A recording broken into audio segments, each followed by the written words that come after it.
Hey guys, and welcome back to episode 42 of Heroic Stats, the only Middle-earth podcast with a really enthusiastic intro. My name is Stephen. I am joined once again by Mr. Dave. Where is he? He's not here right now. He'll be back maybe if his internet sorts itself out. We are joined once again by the intern who's come back from his annual leave where he was just working his second job. Which will allow this one time. And Mr. Jordan O'Brien, who only ever appears on the podcast when he wins events. So or podiums, or yeah, podiums. that's my thing. If you're gonna share my list, I'll come on. Maybe we'll see him a bit later. This is, of course, episode 42 of Heroic Stats, podcast by Any Heroics, podcast where we review the lists that have performed well and podiumed in international events, UK events, all around the world. We also do a little bit of just like random chit chat. That's what we do. And of course, we are members of Any Heroics, the only GBHL team to decide their leader based on a crippling addiction to tiramisu. I've been eating a one family-sized tiramisu every week for the last 5 weeks. Tell me about the health benefits of tiramisu. There aren't any. But before we get into the many lists that we are due to cover, we are, of course, affiliated with the wonderful, the fantastic, the brilliant 7th City Collectibles. Stockists of all your favourite systems. They sell and buy your second-hand minis. You can find some of John's stuff still available up there on the website. They also do card games, Lorcana Magic the Gathering, Pokemon, etc., hobby supplies. They do food. They've got lovely staff. If you're around, just go in and say hi. Bunch of friendly people. They also sell event tickets. Go get your tickets to the 7th City GP, which is hopefully the biggest event in the GBHL calendar next year. It's certainly shaping up to be a hella good time. So yeah, check out the link in the description and get your miscellaneous hobby stuff from them. But on the subject of miscellaneous hobby stuff, let's move on to the first event of the weekend. Fright Night at Fangorn. I definitely knew this one was coming. I knew what was going on. This is an event by Mr. Jack Brawley, one of the fantastic Scottish TOs, who I always shout about how wonderful they are because they get their results in quickly. They've got a really good region rep in David Reed, yada yada. In fact, I was chatting to Jack Brawley about it earlier today. Hosted up at Vlad's Emporium in Glasgow, which hosts quite a few tournaments in Scotland. And it was a 2-day, 5-game doubles event with lots of different lists. So each player had to bring a 400-point list, a 600-point list, and an 800-point list, meaning that there was one game of 1,600 points, 2 games of 1,200 points, and 2 games of 800 points, which is pretty wild. We're not going to be reviewing every single list because that will be an entire podcast. And although I love the Scottish community, I don't love them that much. Apologies. Get at me in the comments below. Best painted was Fraser Gillespie and Adam Wilkinson, not Alex Bordas. There were lots of jokes about that apparently at the event. And most sporting was Mr. Connor Kerr and Mr. Mark O'Brien. I'll let someone else talk now. I've been talking for about 5 minutes. We didn't get any photos of best painted for this one, so we'll hop straight into the third place list from Mark Capewell and Finley Staniforth. They brought a Lothlorien Fellowship Alliance. The Lothlorien side has got Anti-Gladys, 8 Warriors with Shield, 4 Gladron Warriors with Bow and Spear, 1 Guard of the Gladron Court, 1 Gladron Warrior with Shield and Spear, 1 Gladron Knight with Bow, and 1 Wood Elf Sentinel. Then Haldir the Wet Wipe is taking Bow and Heavy Armour in his warband. He's got 8 Warriors with Shield, 5 with Spear and Bow, 1 Warrior with Spear and Shield, and 1 Guard of the Gladron Court. Finally, on the Lothlorien side, there's a Gladron Captain with Elf Bow, Armoured Horse and Shield, leading 6 Warriors with Shield, 4 Warriors with Bow and Spear, 1 Guard of the Gladron Court, and 1 Warrior with Shield and Spear. Then on the Fellowship side, we've got Aragorn on horse with armor and Andril, Boz with horse and shield, Leggy with horse and armor, Gandalf with horse, Gimli hopping along on 2 legs, and Frodo with sting and a mithril coat. I mean, it's quite a nice little 1,600 point list, to be honest. You get the. Does it say who the leader is? I think the leader is Galadriel. I guess it depends on the scenarios. Could be Gandalf as well. It could be Gandalf. To be fair, Gandalf's probably the better But option. my assumption is they didn't add Gandalf until above 400 points. So probably not him. Yes, I believe that's probably correct. Was it standard kind of escalation type thing where you need to include the heroes that you bring at lower points? You No need to idea. include the exact army list that you had. Oh, that sucks. It was actually reductional escalation. So you started with 1,600, you went down to 1,200, and then you went to 800. 1,600 no, is I a don't think- very big point. Yeah, I mean, That doesn't make sense. What you said, just because you can't include the exact list sorry, if you're dropping stuff. you This is great television. this is great television. Moving on to the second one. Okay. It's the smallest list had to be able to build up to the larger lists. Okay, is that what I makes should have sense. said. That's what I should have I said. think a better way of describing that would be you have to select things that are included in your larger list. You can't select anything in later list that isn't in your Lower initial list. list. Yeah.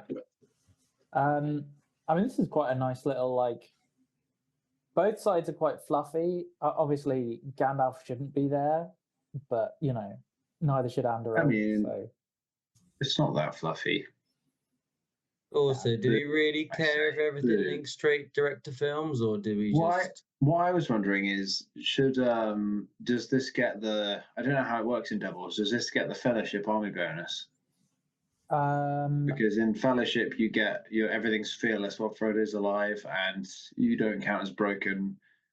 But if you ally it with anything, I guess it probably wouldn't work, which is a shame. Fearless would be cool. Not that it matters too much because they're all courage 6 or higher anyway. But they all are, yeah. I give it 4 out of 10 for no Sam, Merry, or Pippin. Next question. I think Sam will be a pretty good inclusion for the free heroic You could combat. argue Sam could be better than Andoril, but I think the thing is, if you could somehow get, like, if you drop Sting, the Shield of Boromir, Legolas's armor, yeah, you wouldn't be able to get enough to get Sam without really. As only Andoril you could drop. You could drop the Mithril coat. Yeah, I suppose that's only what 20 points, 10. Yeah. How much is it? I can't recall. It's Doing probably this I haven't 15 used because with- it's +3 defense. The only list I ever used that has it is mandatory included, so I don't remember its actual exact cost. But yeah, no, I Anyway. think this is quite a well constructed list. I might chuck a couple more Guard of the Glatham Court in personally, but you've got enough Yeah. Fight 6 models that it shouldn't matter too much. Yeah, there's quite a lot of 5/6 models in there. Yeah, absolute swarm of elves, absolute shooting supremacy, good I magic think there's support. 10 of them. Loads Yeah. of might as well. I was obviously 28. waiting for the intro of this, but I've just realised where the 1,600 points has come from because there's 2 800-point lists. Yeah, just figured Yeah. it out. Makes a lot more Good sense job. now. Sorry, Yeah. if that wasn't clear, these are one doubles list. This is Yeah. one. No, I'm now on the ball. All right. That's good. Right, Now that Jordan's on the ball, we can move on. let's move on to the second place list, which was Grand Army of the South, which is Big Chad moves. So we've got Suladan Serpent Lord with Armored Horse, Serpent Rider, some Haradrim Warriors with bow and spear, and some Haradrim Warriors. Brother with some Haradrim Warriors with bow. 4 Haradrim Warriors with spear and bow, 2 Serpent Riders, Haradrim Taskmaster. Basically a lot of dudes. We've got Haradrim Taskmaster with some more dudes with more bows. We've got a Mahud King on camel with shield and spear. Yeah, Rip the Mahud King. 2 half Gone too trolls. soon. Yeah, it's very sorry to hear of the passing of the Mahud King. from the news earlier today. I'm genuinely upset about that. Yeah. And then we've got a bunch of blowpipes.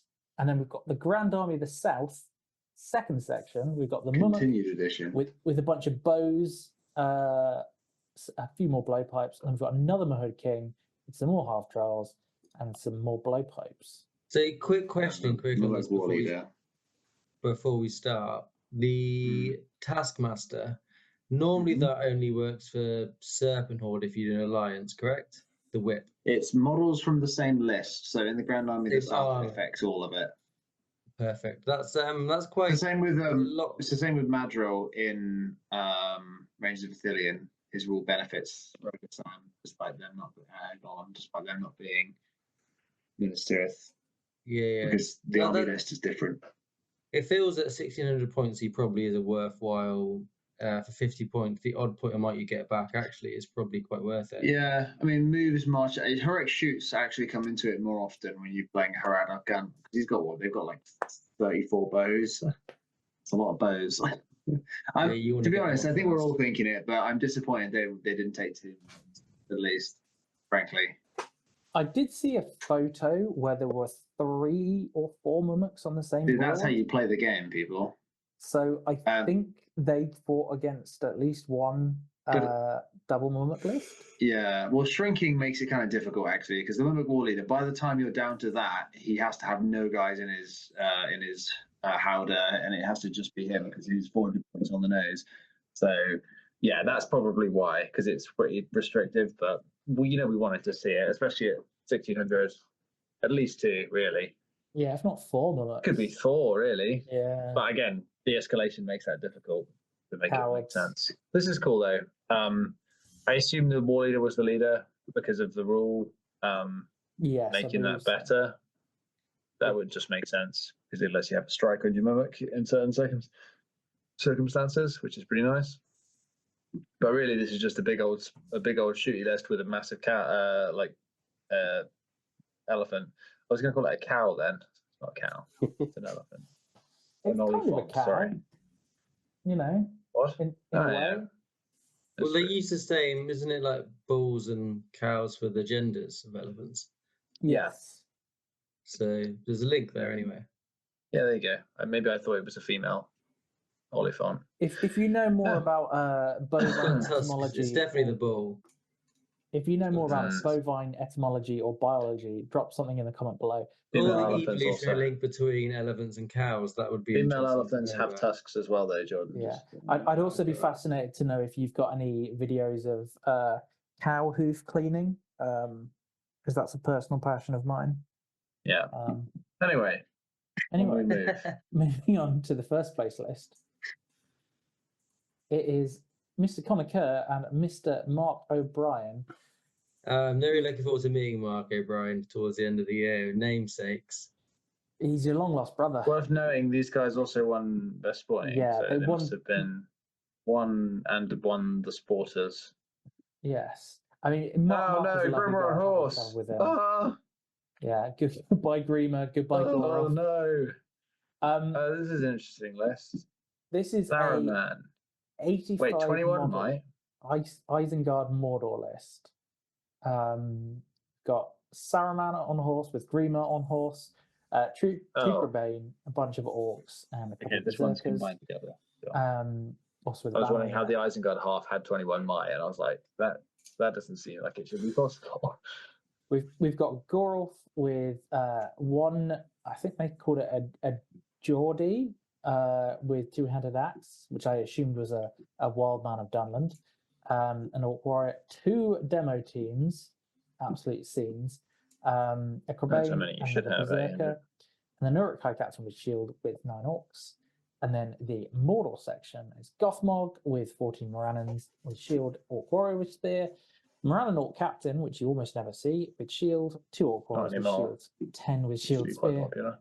Guritz, Master of Reserves, with 3 Morannons with shield, 4 with spear shield, a Black Numenorian, an Orc Drummer, 2 Orc Warriors, an Orc Warrior with banner and spear, and then Musga, Kardouche, and a Ring Wraith with 2 might and 1 will. 280. Yeah. Solid. Nice. I mean, I like the list. I don't think it's very good in some ways, but I think a 1600 the meta looks a little different. I think the double bombs will have been doing a lot of work here. Yeah, double bombs Shout when out you've to also the generic got captains though. That's pretty fun. Yeah, I guess you'll be throwing down your rando shamans for deployment reasons. Saruman and Grim are pretty neat. It just doesn't really seem like it has much of a battle line. So those bombs must be doing hella work, you know. I guess the Moran, there's 14 Morans with shield, which is a pretty solid front line. 17, but yeah. Yeah, spread out. Sorry, yeah. Just trying to. I was just skimming the warbands, trying to find the ones where it made sense. 85 models is quite a lot. I guess there's just the tools. I mean, lots of casty heroes to get up to mischief. Yeah, Master of Battle inclusion, because you know there's going to be lots of heroics calls. Master of Battle mentioned. The bombs deny areas. Yeah, the bombs even Grima, depending on the scenario, even if they have to set things to like keep him down or now he just Now I know why Connor was so upset about Grima's horse earlier today. Yeah. Gone but not forgotten. Oh, well done to them. That's yeah. I will always love a member of the O'Brien clan doing well. So here we go. I'm sure you'll discuss it at the 53,000 member strong meeting this winter. Oh, it's over 1 million in the O'Brien clan, but yeah. Oh, really? It's a real thing. You can sign up. I did. I'm going to sign up. Well, moving on to the next event of the weekend. Battle for Middle Earth, another GBHL 90, held by Chris Jackson on behalf of South Coast Titans with 500 points, 28 players, 4 games, which were random in pools. Best painted was ? And most sporting was ? Wow, did the double. Good job, ? Yes, exactly. I almost certainly have received these results. I refuse to use my position as GBHL results. To make the podcast better. To make the podcast any better. Because, in fact, I'm looking at the people who won. It was the Allen brothers, Matt Allen and James Allen, best painted and most sporting. Why say you're not going to do it and then immediately do it? Because I'm a liar with no integrity. Yeah, fair enough. All right. Let's see some lists. 500 points, 94 games. That sounds familiar. I wonder if they have used any riders. That would be fun, wouldn't it? Oh. No, second place. Spoilers. Third place in this wonderful podcast, which definitely isn't a shambles, is Mr. Miles Sage. This one's a shambles. Who we've seen quite a lot of in the Southeast, up and coming newcomer. With his tried and tested Thranduil's Halls, with his Palace Guard spam build. He's got Thranduil, King of the Woodland Realm, with heavy armor, Circuit Kings, and an additional Elven-made sword. 1 Palace Guard with Spear Shield Banner, 6 Palace Guard with Spear Shield, 2 Palace Guard with Shield, 2 Mirkwood Elves with Shield, 4 Mirkwood Elves with Elf Bow, 1 Mirkwood Cav, and Legolas, Prince of Mirkwood, with horse. This is the kind of list that would get comically ram-raided in the wrong scenario with the wrong matchup. But I assume because it's 4 games and not that many players, you maybe didn't run into anything particularly bad. Because this playing into like a 50 model Goblin Town list at like domination is just going to be a disaster. It's going to get absolutely pumped. But evidently he didn't play into that. Well, at least I presume not, because I think third, you probably can't have lost more than 1 game. Or even it's probably like 2 in a draw. Sorry, 3 in a draw or something like that, or 3 and 1. Big wins, but actually, if it's something like Lords of Battle though, like this is a pretty tough little nut to crack. You know, you can fully develop it; it will do more damage. You play Assassination with this one, the laughing. Or Fog of War is pretty good. Although you don't have board control, but Legolas is an ace card in that, especially at 500 points. If a lot of stuff doesn't really have a good Legolas counter, especially if you have a Wraith flying around. What on Miles? It's something that Miles does love playing because we see him using it a lot, to be honest. I do think my personal opinion is the way Clubley played this with the instead of Legolas taking the captain, the Lake Town captain, and some guys is better because I like the reliability that numbers provides. And 18 models is extremely tight. even with Legolas. The clubly build is very much scrambled eggs when you don't have enough eggs, which is you bulk out the eggs, which is the elves, with milk, which is the Lake Town militia. Yeah. So that's the metaphor I'm choosing to use here. But I think there's meta. also a lot to be said for using the same kind of list over and over again. It's what I do. I play the same list like for a year pretty much. So knowing your army really well and what it can and can't do in certain situations is also very valuable for doing well at events. Yeah, It's absolutely. far less fun than army hopping every week, though. Well, this is something that I was doing a lot of last year when I was a player who played for the love of the game rather than those sweet GBHL points. I mean, when I was you've playing been Gilgalad pretty lists. settled on Emperor lately, mate. Listen, my love affair with the Emperor is not to be discussed before 9 p.m. Oh wait, it's after actually 9 p.m. 2 minutes after 9 p.m. Go ahead. Well, moving on. Miles, at this point, he's had almost as many 90s as Dewey. Yeah. Moving on to the second place list. Nick N with Cirith Ungol. Here you go, Dave. This is one for you. There's your one, Dave. Yeah. Okay, so we've got Shagrat with the gear, 7 Mordor Kai, 5 with shield, 2 with 200 weapon, Gorbag with shield, with a smattering of orcs. Ooh, he's got 4 bows and spear in there.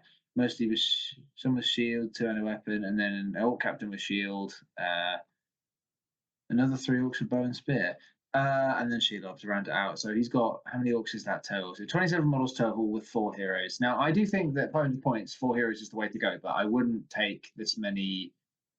Well, for one thing, 200 weapons are not worth taking. You want shields everywhere. I understand that the Mordor Kai, sometimes if you don't feel like inviting them or you don't have enough of them, that's a thing that can happen. Like, they have swords or they have 200 maces. There's your options in the box. But yeah, he hasn't taken any Urukai with bow, which I think is correct. You don't do that. I don't think the orc bows are worth taking. I sometimes take like a couple just for memes because like when you expect nothing of them, that's when you get the fun stuff happens. Because then basically anything they pull off is kind of like goated. But yeah, I think at 500 points, you can't get that many more Urukai, which means this list is a bit like hero dependent. But I'd say sack off. Shagrat keeps all his gear. Sack off the shields on Gorbag and the captain. Try and get up to 30 models. I think taking a banner is worth.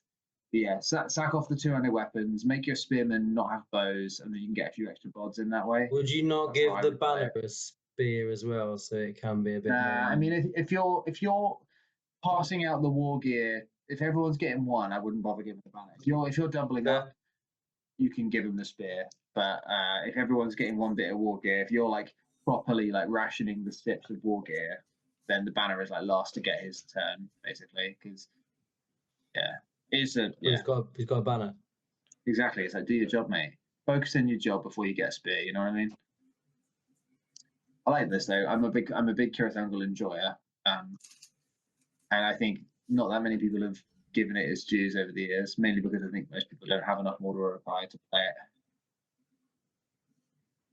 Yeah, they're not that easy to get. They are nice models though. I mean, they're not that hard to get either, but they're metal and you get them in packs of 6, and half of them are not that useful. Converting metal models is a bit of a hog, so a lot of people don't want to do it. Are they hanging around in the next edition? They're not on the list, so yeah, I assume so. Woody. Hopefully they'll be the best thing, and I'll be like, ha ha ha! I got so many of them in my box of tricks. Right, let's look at first place. Let's do that. It is Martin Seed with The Corsairs of Martin Seed? Umbar. the Martin Seed. He's taken 37 models at 500 points. You've got Dalamir with 6 Arbalesters, 6 Corsairs with shields, 6 Corsairs with spear. And then he's got Suladan the Serpent Lord with a Haradrim Raider with war spear and bow, 7 warriors with bow, 3 Merchant Guard, 1 Serpent Rider, 1 Watcher Arcana, and 4 Haradrim Warriors with spear. Just before anything else, I just want to say there's good photosynthesis with this list because of the seed. Thanks, man. Nice. Make sure Okay, to edit that's pause to be even longer. I It's really long like this list. Yeah, I think this is a good usage of Corsairs. Personally, if I was going to nitpick, 37 models, you could drop a Corsair, not a crossbow, obviously, and bump up some of those Harad stuff into Cav. Another thing, actually, I'd consider. He has one spare one spot, I think. I'd consider dropping a Corsair for something or the two of the Corsairs for something in Harad, because you can get another bow that way if you want, I think. Yes. Can you? Yeah. If you have the warband space, how many warband spaces does he have? He's got one in Suladan's. No, he can't get any more bows, actually. No, that's fine then.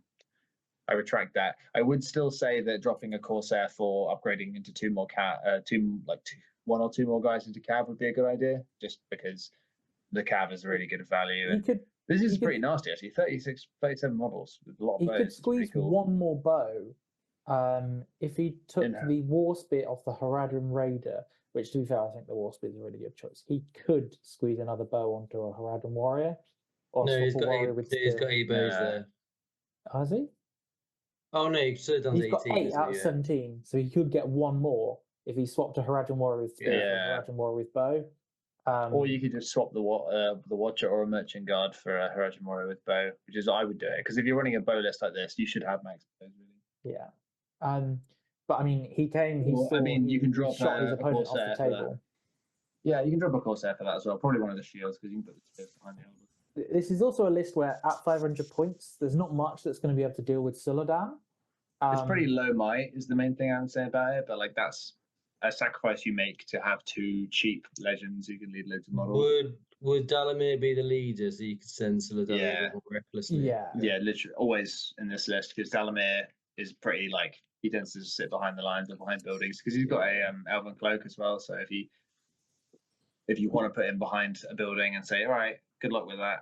The way I've seen it played with Dalamir is if you're against anything fight 4 and lower, he just goes in and kills 1 or 2 every turn as part of the line. And if you're against anything threatening, he's like, cool, I'll just sit here and be a Might Caddy. That's fine. Yeah. Because he's only D4. He's got a lot of fate, and he can't be trapped. He can't be trapped unless he's not prone. Right, that's it. Yeah. He's never considered trapped. And he's also got Stalk Unseen, which is previously mentioned is pretty good. Yeah, that's what I said. Martin's a good player as well, so I'm not surprised he managed to pilot this effectively. He's got a good balance between... at 500 points. No, me neither. I'd be just pray that my 8 model riders made it in unmolested, and if it did, happy days, and if it didn't, big sag, boo boo boo boo. Yeah, and even then, you've got the Corsairs, and you've got the shooting and the combat, which is going to be there's 13 throwing daggers there as well. And Corsairs are all fight 4 as well. So they're all fight 4. Is decent, across the board. They die to a stiff breeze, or not even a stiff breeze, a limp breeze. But yeah, that's whatever though. Well done, promotion. Well done, Martin. Deserved. Good list. Good win. Cool. Our next event, we aren't going to be covering the lists, but I just in particular wanted to shout this event out. It's one I went to. It was the Good, the Bad and the Buffet at GBHL 80 held in North London. The TO was Chico, big pillar of the London community. The man... But it's about time for him.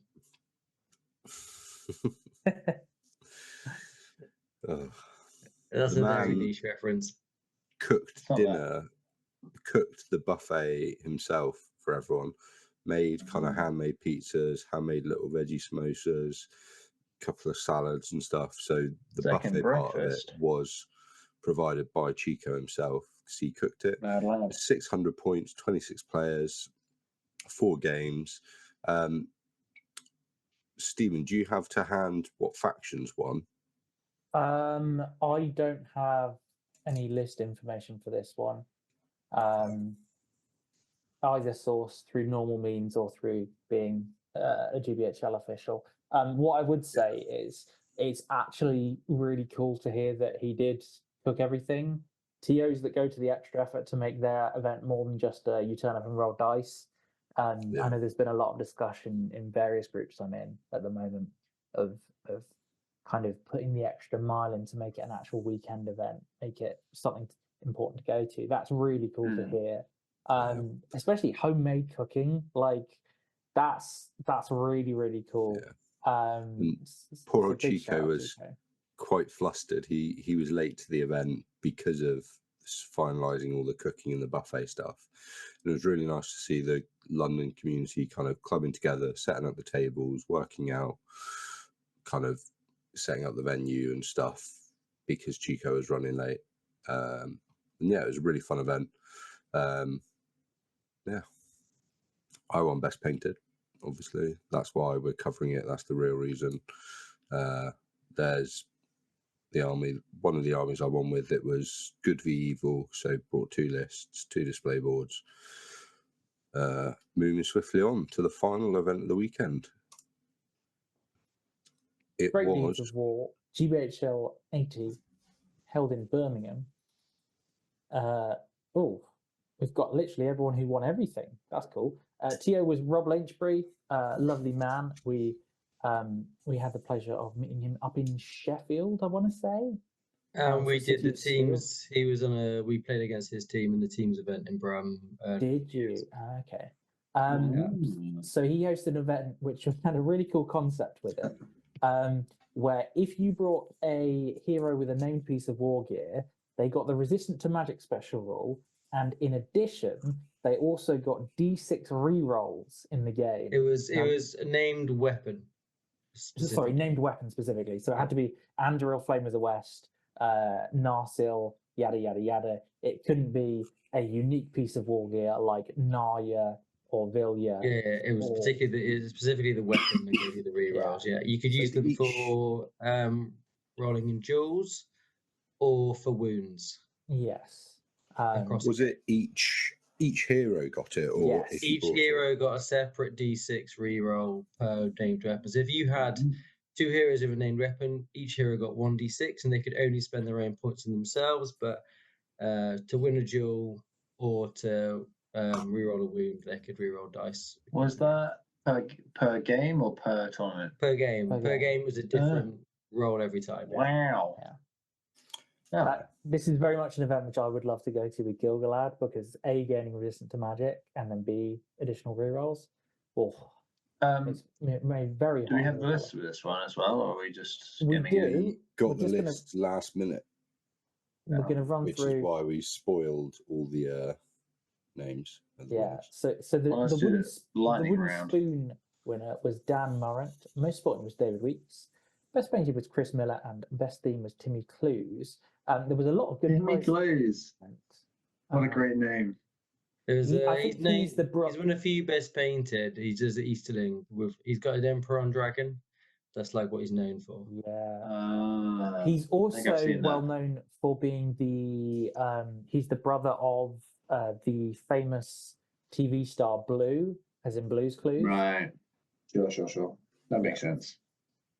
I understand.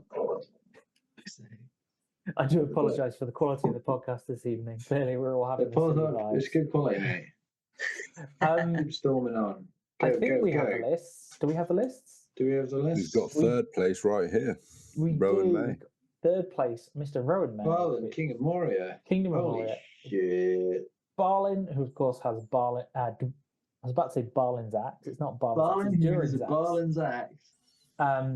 He brought with him 2 Dwarf Warriors with Shield, 4 Khazar, 4 Iron Guard, and 4 Vault Wardens. And we also have the King's Champion group, which is everyone's favourite pop trio. 2 Dwarf Warriors with Shields.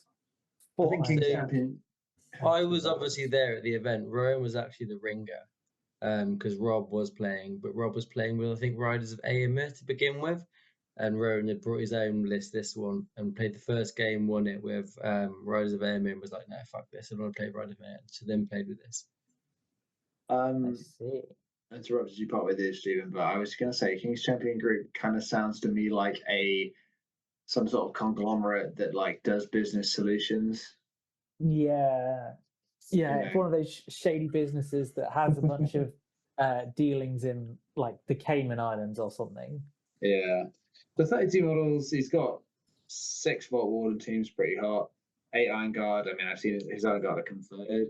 I've played against music lists like this before. It's pretty standard stuff, I think.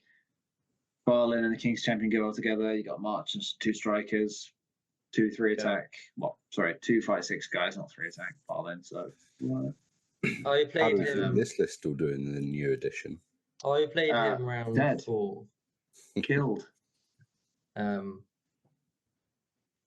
we were playing Catch Patrol, and I set well back, and I just killed so many dwarves with shooting that I was then able to get the key objectives I needed to get. You fell into what I call the Wiggins trap, which is where you overkill the opponent, and then you have to rush to get the objectives. Also the game ended first turn it could, which was ideal for me because I but like it went well in terms of. Oh, I thought you said you had to struggle to get the objectives. No, as in like I got them. So he had the middle and he came forward. I overkilled.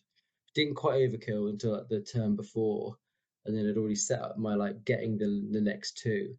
So even if the game had gone on, I was still in a good position, with 3 objectives broken against his 2 objectives. Yeah. But yeah, the dwarves just melted to 6s by 4s or 6s. Yeah.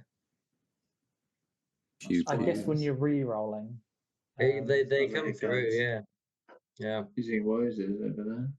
Although the blowpipes on the Vault Warden team shields is 6s by 6s, right? But you just go for in the ways and go for the spears behind and the shears. Yeah, the spears are only D6, which is a big shame for dwarves considering they're so important.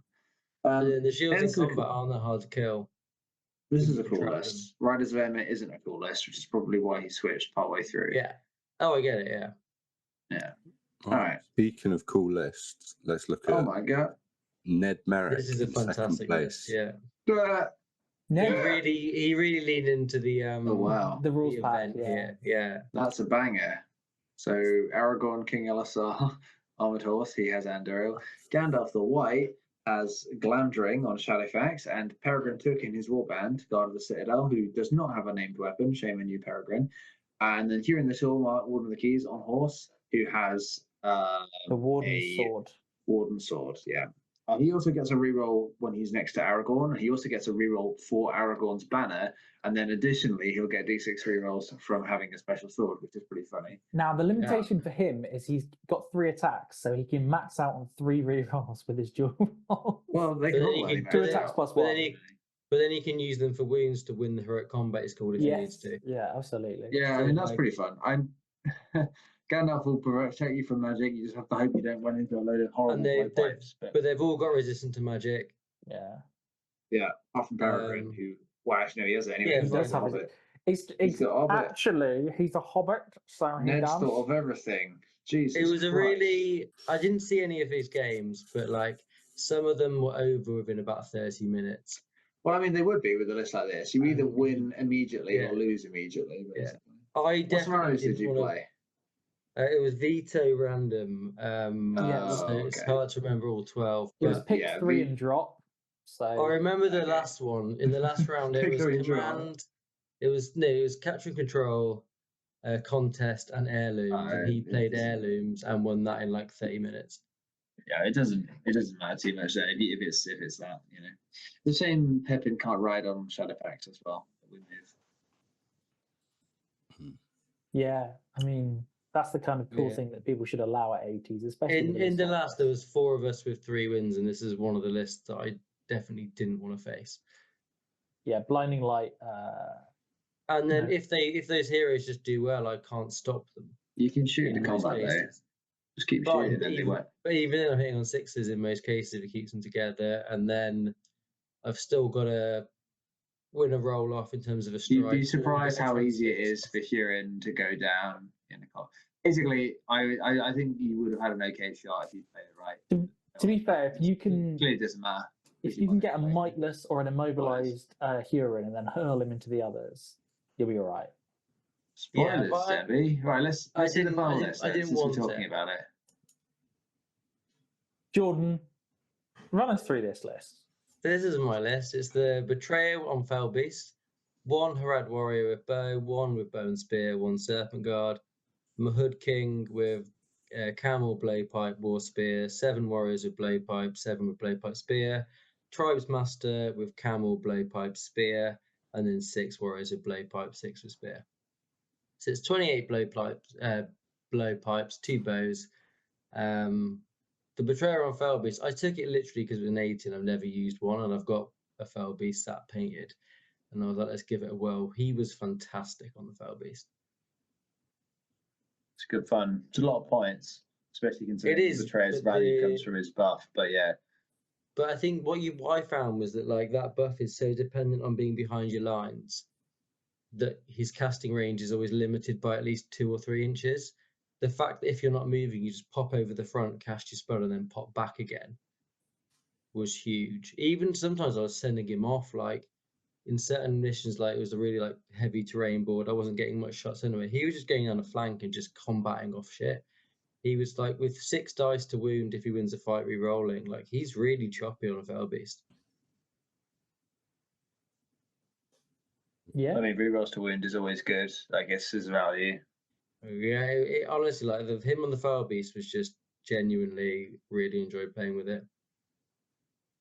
And Fell Beasts are definitely very fun tools.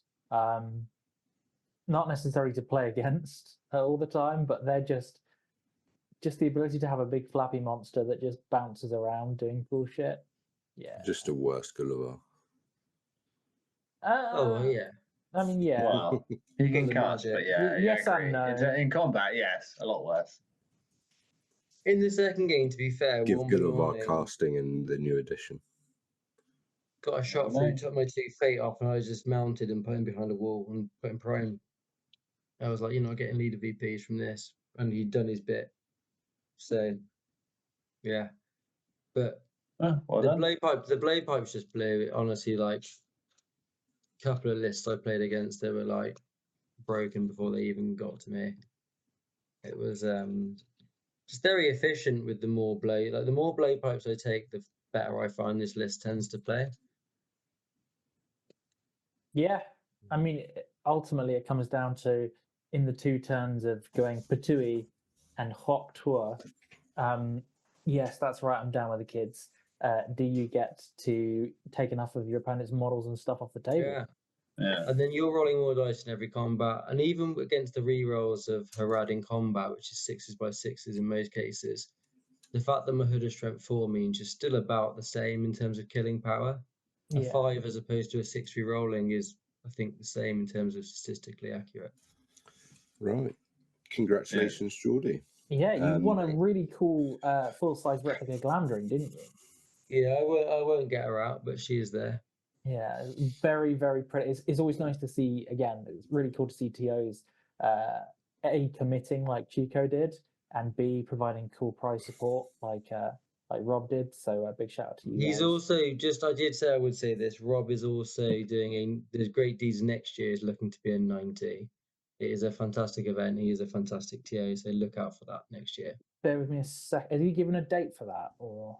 It will be daylight savings time, whatever Saturday that is in October. Okay. Cool. That is. But he's looking to expand. Saturday the 25th of October. Yeah. So he's looking to expand. He's a lovely TA. He's a lovely opponent to play against. I played against him. He's a lovely guy all around. Yeah, definitely. If you're free and get to Birmingham, yeah, go to his event. So the next section of the pod is my favourite section. Obviously, it's the 100 podiums. There have been 3 GBHL 100s since I last updated the list. Any predictions how the graph has changed? Not at all. Well, given that I literally told you top. exactly what was happening, more Mordor. Yeah, the answer is not at all. The trend is exactly the same. Mordor storming ahead. Dragon Emperor and Isengard tied for 7 podiums each. Spider Queen on 5. Yeah, tied with Rise of Theoden, and then Serpent Horde, AOL on 4. Minas Tirith is shot up to 3. Angmar on 3. Lothlorien and Misty Mountain, so Guahir on 3. What are the colours again? Good and evil. Colour is good and evil. Yeah. No, it can't be. Why can't it be? Mirkwood. Oh, Fell Beings. What? Fell Beings of Mirkwood. Yeah, Yeah. Fell Beings of Mirkwood is an evil list. And Dark Denizens of Mirkwood are both. I lists. wouldn't have thought they'd had 5. Fair enough. Yeah, cool. It's Dark literally just Denizens. the So Spider Dark Queen. Denizens of Mirkwood is the list that has the Spider Queen in it, which is why that's. Yeah, I knew that. Dave and Jakob have been doing their part for Dark Denizens of Mirkwood. Yeah, fair. I thought they were like hundreds or 90s. That's my. Me and Haslam This have been doing our bit this for is the the Dragon hundreds Emperor. podiums chart. So again, I've misread that. Yeah, that's my bad. It's all right, It's really you haven't clear. been on It's in a really while. clear when you have all the information and you're not being a moron. Yeah, it's all good. It's okay. We'll allow it. No, well done, John. It's a really clear chart. Just I didn't look or listen. It's really clear if you Yeah, use the your eyes. additional Lurser Scouts and Uglook Scouts from Imps. yeah. Is, Yeah, and it's worth noting that Imps contributed twice as many podiums, potentially. I'm a little bit surprised there's. Well, I mean, it doesn't contribute more than doubles does. Sorry, not doubles. Good v evil. What am I saying? Doubles. I've just noticed that there's only one Bjorning's podium, which is a little bit surprising. Yeah. But Sorry, lads. well. My mom is calling me. I'm gonna have to love you and leave you. That's fine. Big Hopefully you love have a good to end to the Mama Brown, podcast. Iris. Yeah, big up. And I will hopefully see you all soon. But Yeah. we're good. I definitely Bye. just said Mama Brown, but you know what I meant. He just didn't want to answer Stephen's favourite part of the pod, which is the viewer questions. The viewer questions. We had an absolute. We had an insane number and size of comments. The thickness. So these are purposefully truncated, and we will refer to the actual YouTube comments themselves to get the full breakdown and the replies. We love it when things pop off and turn into a little conversation in the comments. Yeah. And if it doesn't sound like I'm enthusiastic about the comments, it's only because I'm tired. We do love them. Yeah. Also, it's not always the easiest to read stuff off while sounding enthusiastic. It's just the way things are. Shall we try and bounce through them? Let's try and bounce through them. So we are sorting by top comments first. So our first comment is from Into the West podcast. Thanks for reviewing the Clash tournament. It's Canada's biggest tournament with 70 players this year in hopes of hitting 100 next year. To address David's concerns for my list, I'm also a March enjoyer and would always take it if it wasn't a veto system. Also, the Fiefdoms contingent was essentially to bring the discounted pikemen to stat with the Gladron Corps. This helped me make fairly cheap ranks of 3 of Fight 6 deep Battle Line Corps, which really helped against the 2 Faunus he played and a Dragon Emperor.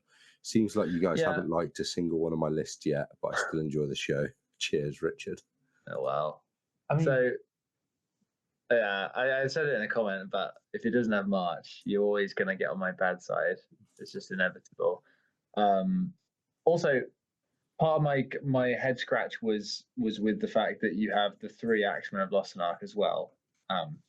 Like if you'd had 6 pikemen, I would have understood a little more, but I think just having 3 of them threw me off the scent. Otherwise, I might have spotted the pike connection because it is a thing. You could do like a middle rank of men at arms and have back rank Galathrim Court for maximum good side soup. Increase the value of your Fight 6. So fair enough. I'm sorry that we haven't liked your lists. Maybe I'm just picky, or maybe I'm a snob. Yeah, maybe we are just GBHL snobs. We might be GBHL snobs. Someone has suggested that might be the case. But you know what? That can be true, and it doesn't have to be a bad thing. I think it's also quite indicative because I think when Richard messaged us the lists, he said that they were like the highest appearing faction was Battle of Fornost, which if that's your local meta and you need that's very different. Yeah. Yeah, and that's what you need to beat, and you've built a list that is good into that and Dragon Emperor because that's what you need to beat. Absolutely, we're playing as GBHL snobs over here. We're playing against different things to what you're playing. We're just giving our perspective. That's the other thing. I still don't think you should have taken Axemen of Lossark. I'll burn that hill. My issue is with is with Fall on the Fat, but you know. Nah, he's just fat. Man. Stephen hates fat people. I am a fat person. I am a fat people. nothing wrong with Uses a fat people. spear people like and that. has a warhorn as well. Yeah, but you don't need a After warhorn, alienating both fat people and Canadians. the continent of North America. Well, just before we move on, thank you again, Richard, for giving us the results. We are very sorry that we didn't like your list. Well, like I can only say what I think about the list. So it may just be that you like lists that I hate, and that could just be it. And I'm sorry if that's the and we case. all like different things. And that's fine. That's what makes us such a wonderful community. I can be a little flippant about the list sometimes, and I think that's partly because I do occasionally get encouraged by other people to be mean about the list. So if I'm mean about the list and it doesn't feel good, let me know and I'll chill out a little bit. But I it's not my fault. An older boy told me to do it. We do regularly have messages from people being like, I can't wait for Dave to rip the shit out of my list. And I'm like, well, yeah. But you know what? I got to remember that. Yeah. Well, yeah, exactly. You might be disappointed if I like your list. Let's move on. Our next comment is from Meet Milesy. That's Miles Sage. We saw him podiuming another tournament. Was a pleasure to play against you again, Stephen, at unnumbered tiers, and was lovely to play John for the first time as well. Both of you ranked near the very top for favourite opponents. It was my first 1,000-point event and really didn't think I'd enjoy that high points level. It turned out to be a lot more fun than I thought. Though playing against a 100-model Hobbit army was a bit much, was a spectator for most of the game. With that said, one of my personal hopes for the new edition is that everyone who's put down a heroic tier will slightly reduce the warband sizes, as hordes just aren't fun to play against, solely due to time reasons. Yeah. Killing 50 hobbits or goblins is always fun, but it's just so slow during the move phase. Yeah, I mean, that's why the tournaments have like maximum count. I think 1,000 points, the max they had was 100, which is maybe a bit high. Because as you say, this game kind of starts to break down. 1,000 points is kind of a handshake where everyone takes a bit less than you. Like, it doesn't scale up linearly, the size of the armies usually. It'll get up to about 40 to 50 and then sort of taper off usually. And then people say, like, right, I'll bring an extra Elf Lord or I'll bring a Trebuchet or something like that. But yeah, the game can get very slow and playing to time gets way less fun the larger the armies. Which is a shame. Yeah. But I think part of that is the scenarios as well. So many of the scenarios do encourage horde armies. Yeah. So maybe in the new edition. Yeah, that comes to the. I don't think the warband size thing would be a good idea because it would ruin certain armies at many points levels. The main issue, as you say, with hordes being less fun is the fact that, as John correctly points out, the match play guide heavily favors hordes, especially when you only play one from the killing scenarios. Like, you play to the death and you don't play lords, you don't play contests. So horde armies are seldom seriously punished if you're playing like by a default tournament rules. Yeah. This is why a lot of TOs I know like to pick particular scenarios because they can then weight it towards slightly more balance between numbers and elites. I think it's also just that's what Ali King does. It's just much more fun when we've got the big heroes playing. When you've got like, well, that's subjective though. Yeah. Well, maybe I don't think one should say that playing a horde is not a valid or fun experience. Like, people often get flippant about it, but it's because it becomes easy mode because the scenarios favor it so much. Yeah. If the scenarios could be fixed and hordes were equally disadvantaged as like good side art, like, you know, big hero armies can be in domination, for example, then, you know, because like the opposite, in my opinion, is also very true. You don't want the vanquishers or similar all hero lists to become a dominant force because those are also not fun to play against. It's like a balancing act. All I'm saying is I can't really say shit about hordes because I'm taking Goblin Town to an event this weekend. So that's completely valid. Yeah.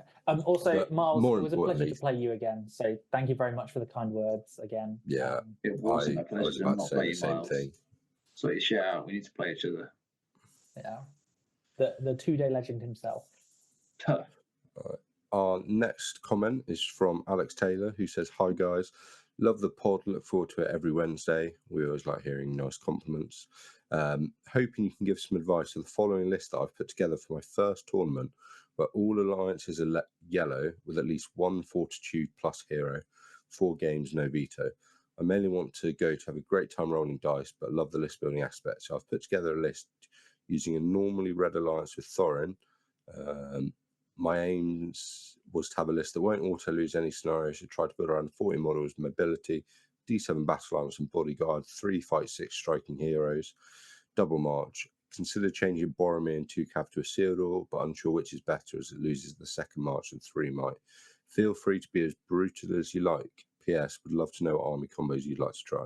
So it's 850 points, Erebor Reclaimed, Minas Tirith, Halls of Thranduil, Fellowship. So he's got it's 850. So yeah, he's got Thorin as the leader with all the trimmings, with some Ironhill's dwarves. Got a smattering of crossbows and a banner in there, and then he's got Madril with Fountain Court Guard and Rangers, Legolas with a smattering of bits, and then he's got Boromir of Gondor. As we always say, no shield on Boromir.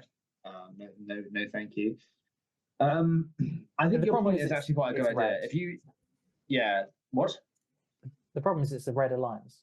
Yeah, it doesn't matter. Yeah, but that's the whole point. It's for the cheese tournament. Everything's yellow. Shit! Sorry. That's the first part of the.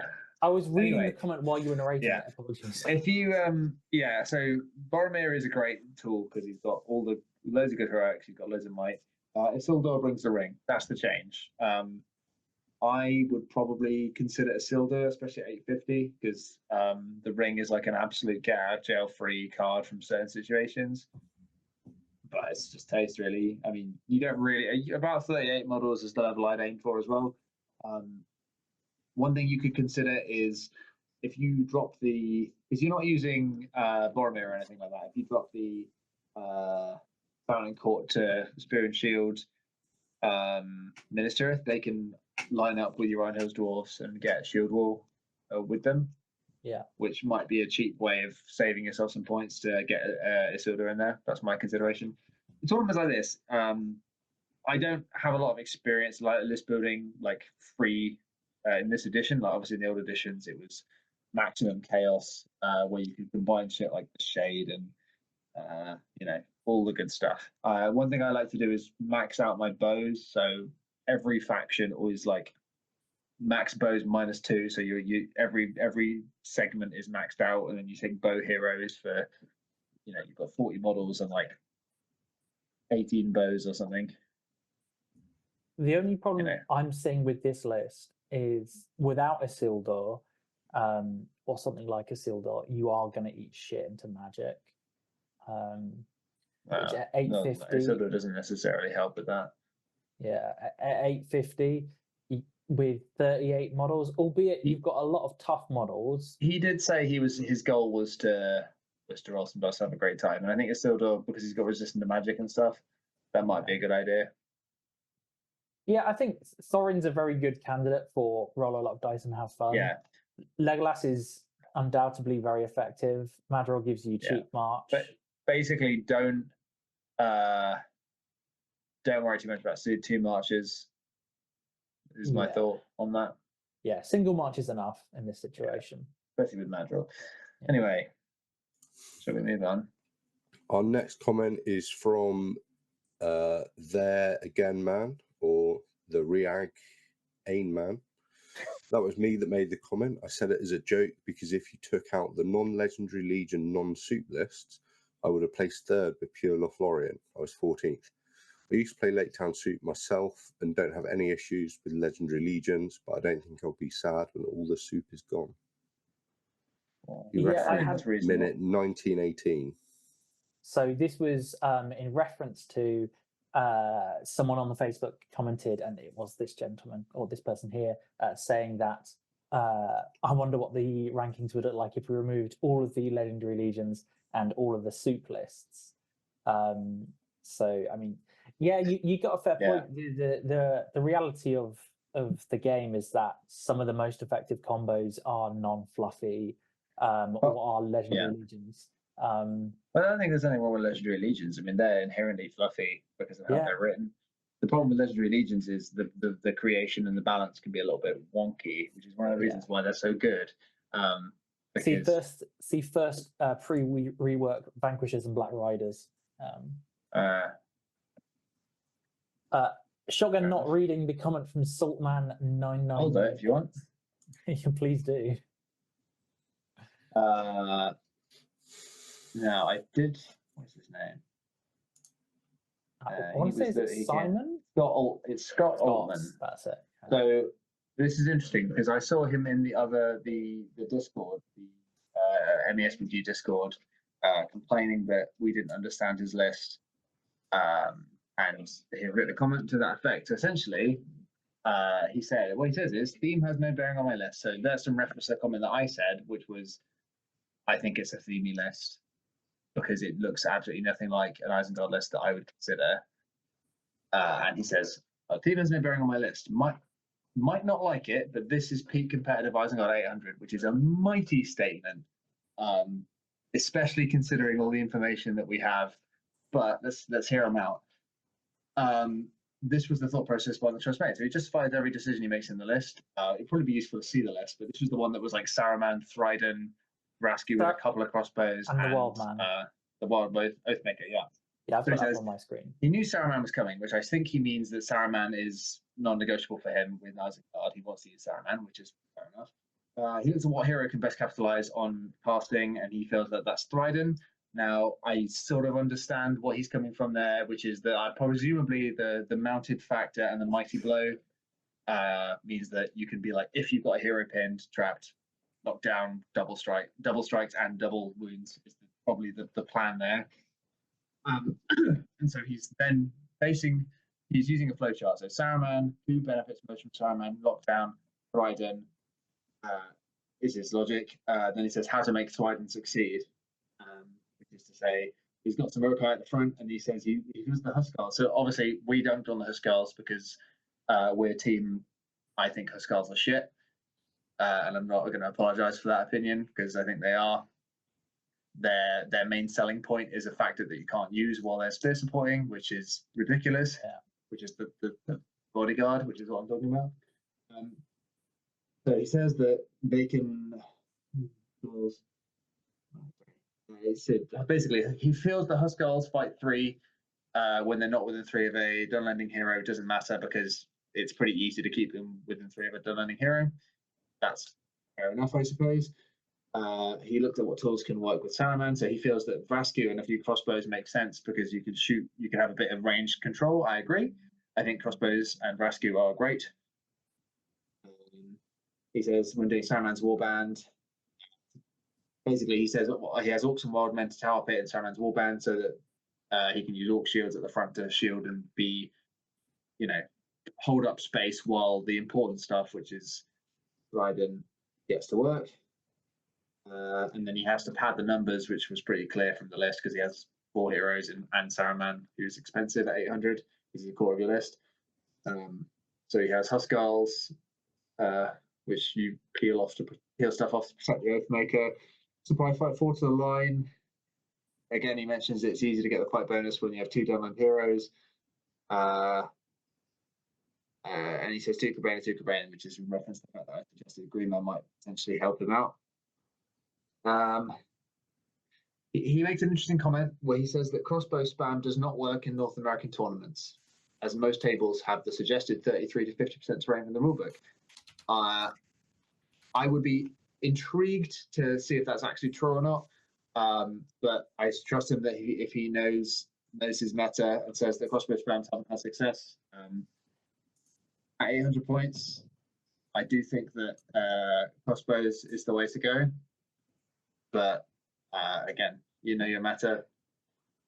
50% terrain from the rulebook is quite a lot of terrain, but you don't have to. My personal opinion on that is you don't have to have terrain doesn't necessarily make shooting worse. In a lot of cases, it actually makes it better. Yeah, you can channel people. You can defend you can channel people, make them go the long way around. You can not let them outflank you. You can take up defensive positions on raised terrain. There's so much you can do with terrain as a shooting army that benefits you massively. Like if there's no incentive to leave your terrain, for example, if you're playing retrieval or to the death, terrain is an absolute nightmare if you're having to attack a shooting, in my opinion. I don't think that the supposition that terrain equals bad for shooting is even remotely true. Especially not when there are top players performing with the army list. So rather than reading through all the extra additional comments, because we are running a bit long in the tooth, what's your final take, Dave? Are you convinced were you wrong?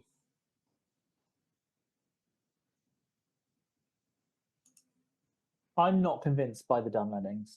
I don't think there's an argument at all to be taking them instead of Warriors with Pike. Because I didn't think it was that good. He seems to be feeling that it's a very good list. In fact, he even says it's the best possible Isengard list 800, or peak competitive Isengard, which, I mean, my take on that is Saruman is not that. He can't be. He's too many points. And he doesn't provide enough. He's one caster for nearly 200 points. That doesn't provide any real combat threat. Like, if you have to play against double ring wraith or triple ring wraith or like triple caster, so like 2 ring wraiths and the Mouth of Sauron, this list will have no magic control at all. Yeah, you also don't have a way of. So let's put this against everyone's favorite whipping boy, Witch King Sully, with a front line of Black Numenorians. Yeah. Your orcs aren't charging. Saruman isn't doing anything. Your other heroes aren't doing anything, and the battle line just beats yours. Yeah, that's the thing. The battle line is weak, so it's like it's all very well setting up Thryden to succeed, but that's another thing because I think Thryden is pretty bad for his points. Like, he has a couple of unique aspects that I like, but I don't know, man. It's like saying how best to make two. It's like propping up 2 things that aren't that good with each other, and it doesn't make sense to me. But like I said, if you don't play, yeah. We're going to have to use all the YouTube money to fly Scott over for a straight head-to-head against Dave. Let's have a think. Get a nice terrainy board together. I can see how the list succeeds. That's the thing. I don't think it's like absolutely terrible. I think it's not optimized though. I do think that I get stuck in my logic a lot, and I don't have as much of an open mind as I would like about this kind of thing. But when the meta's been so stale for so long, I do feel like I've seen a lot and I've seen what works, and I just don't think that spending nearly 300 points on Saruman and Thryden is the answer to competitive Isengard, especially not 800 points. Because I've seen what double bomb ballista does at 800 points with 16 crossbows. Yeah, it's not pretty. Yeah, agree. That's kind of how I feel. Like, I don't want to be dismissive. I don't want to be rude or anything like that. It's just I don't agree. Is the crux of it, basically. Yeah. I'd like to play against this list with some things that I think are good and see how it goes. Important to note, we are wrapping up, John, with this comment, don't worry, is that these are just our opinions, which we've formed based on our play of the game.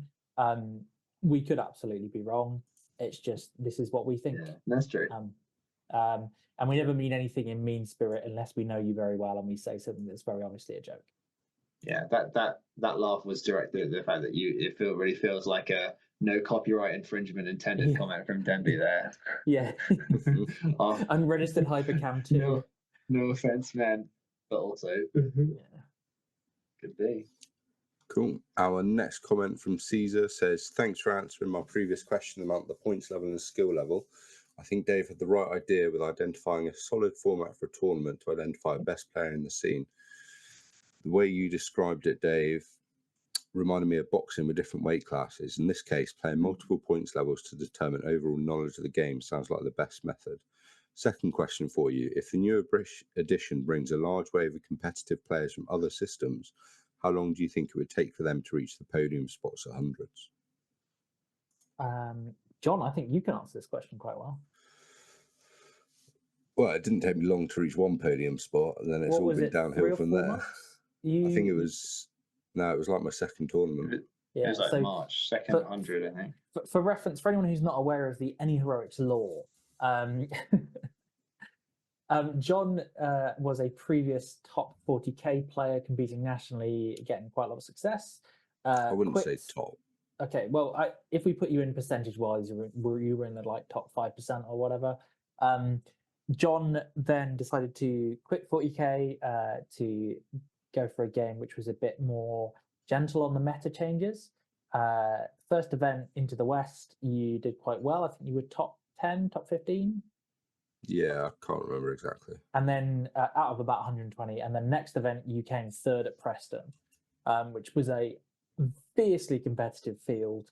and I think your only loss was to the person who won the actual event. So, in answer to your question, Caesar, as long as you've got the tactical know-how, I mean, you can tell. Some people come from different systems, and they're just like, well, I'm fresh at this game, but it's the same kind of logic of resource assignment, knowing where to move your models, what's going to win what, working out numbers in your head very quickly and just going, okay, this has got a 75% chance of working, so I'll do it. It's that kind of thing. Yeah, I think do you think that's a fair summary? A couple of months, to be honest. If you're dedicated, you have the right attitude, and importantly, if you're coming from a different system, the right positive attitude towards our game. Because the best part about Middle-earth is the nice people. Speaking of nice people, our next comment is from Chris Murtha saying, "Oh, you made me blush with the lovely comments. Another interesting episode. Thanks, Chris. You make us blush." He flatters us with his comments about interesting episodes. You must be watching a different podcast. Yeah, we'll see what you say after this scuffed episode. I think our fans like the scuff. To be fair, we just speak the truth about you, Chris. You're a lovely bloke. You've been lovely for as long as I've been playing the game. So before that, you were horrible. Johnny Test, interestingly, also my nickname when I'm juicing on testosterone, says that was actually a lemon intro. Fire, fire, fire. Okay, this must be a Zoomer comment from the Golems Gamers. One of those Zoomers. Which one do we think this is? I don't know, because they use. I don't know, because they get to 1,000. It might, it could be a Shilling Law sock puppet, but then we could all be Shilling Law sock puppets. I am actually just rule it a out. Shilling Law sock puppet. I thought you were. S Keith 148 Studio 6 says, "Thank you for the kind words, guys. Both along with Jordan made awesome traveling partners, and thank you for the support on the win." This is, of course, Jim Jam Wigwams celebrating his first 100 win. You're very welcome, Jamie. It's nice to know that you only comment when we're featuring your list. However, we'll take every comment we can get. That's completely fair enough. Yeah. I understand. He suddenly got all interested in my stats after that as well. He was like, "Tell me more about where I am relative to Stephen." And I'm just like, the way he wants to know, but also, go off, King. You earned it. Our last comment. Final comment is probably my favourite comment we've ever had on the podcast, and it simply says flatulence at 6 minutes 17. And I went back and watched, and Dave, they got you red-handed. I know exactly what it was. It genuinely wasn't flatulence. Is it my chair? So, hang on, let me get the bar out on this one. Was it 6:17? 6:17. Yeah. I know exactly what that noise is, and it's not. It's Dave popping a big old tooter. It's not. It's just something. Baby. It's just something on a desk going on to charge in my house. Is that what it is? It does sound like it. It's literally, that little vibrate noise you get when items go on charge. It's literally just that. My girlfriend's just plugged something in on her desk. That's all that's happening. You're saying Monica farted? Is that what I'm hearing? Yeah, Monica farted. That's clearly what I'm saying. That'll get down in the Any Heroics law. Monica farting. Monica's a woman, and everyone knows that women don't fart. This is the kind of comment that I'm into. I really enjoyed when it came up, and I kind of didn't want to address it to just allow people to think that's what it was. Don't want to underrate it, but there's a comment on it that says he must have paid for the Warhorn upgrade. Yes. That's my guy. That's the kind of comment I'm here for. Shout out Joe Bradley. I think that's all the comments. We had quite a lot this week, although a lot of them were. Yeah, well, there was a big long discussion under the Isengard comment as well, because people asking questions, which is good. I like the discussion, and like I said, I like that there was a justification for everything he's saying. Like I said, I still don't agree, but it's not based on nothing, Yeah, Huskars are still bad. That's my. I changed my mind. It's not even Bikes a hot take. Huskars are better. Huskars are bad. Yeah, it's a very cold take, that, but I respect anyone who's willing to tell me that I'm wrong on that one. Yeah. Anyway, I've got nothing else on that. Thank you everyone for coming along to listen and support the podcast and dropping your comments below. If we said something controversial this week that makes you write a 600-word essay, please put it below. You can't wait to see what we do next time. We will get back to you. Controversy engagement is top, people. That's what. The best way to get people to comment is apparently saying something really horrible or awful. Slagging off lists, baby. What I'm all about. That's what we love to do. Remember to comment, like, share, subscribe, support your Hobbit hobby. Go check out 7th City Collectibles in the link in the description below. And until next time, be good people and chitter chitter. Chitter chitter. Chitter chitter. Pascal's a shit though.